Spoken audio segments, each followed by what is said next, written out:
Question number 3 for the following APs right the first term and the common difference. नीचे हमें कुछ parts में AP दे रखी हैं, फर्स्ट टर्म लिखनी है जिनकी और कॉमन डिफरेंस लिखना है। ठीक है, फर्स्ट पार्ट को देखते हैं। तो जो पहला लिखा है वो हमारे पास क्या होता है, फर्स्ट टर्म होता है। ये क्या आ जाएगा हमारे पास, इसको डिनोट करेंगे A1 से और ये हो जाएगा 3।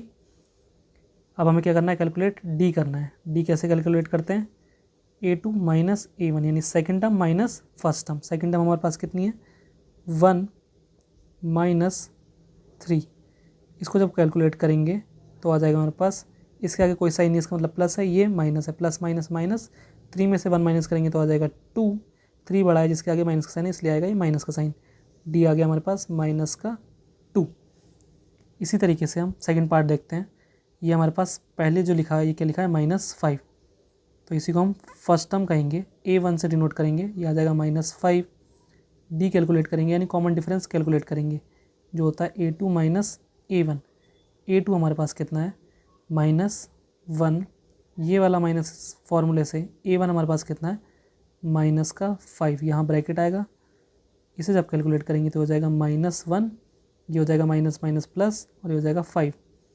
माइनस प्लस होता है माइनस, 5 में से 1 माइनस होगा तो आ जाएगा 4 और 5 बड़ा है इसलिए प्लस का साइन आएगा। डी हमारे पास यहाँ पर कितना आ गया, 4 आया और फर्स्ट टर्म -5 है। इसी तरीके से थर्ड पार्ट में देख लेते हैं हम। ये हमारे पास क्या हो जाएगा, फर्स्ट टर्म होगा जो पहला लिखा हुआ है यानी 1/3। डी कैसे कैलकुलेट करेंगे, यहाँ पर A2 माइनस A1। A2 हमारे पास सेकेंड वाली टर्म कितनी है, ये वाली 5/3 माइनस A1 हमारे पास कितना होगा, 1/3। डिनोमिनेटर सेम है तो ऊपर सिर्फ क्या हो जाएगा, माइनस हो जाएगा, 5 माइनस 1 हो जाएगा, 4 में आएगा 3 और ये क्या है हमारे पास, डी आया यानी कॉमन डिफरेंस आया ये। इसी तरीके से हम फोर्थ पार्ट में देख लेते हैं। जो पहला हमें दिया वो क्या है, 0.6। इसको लिखेंगे फर्स्ट टर्म। डी कैसे कैलकुलेट होगा,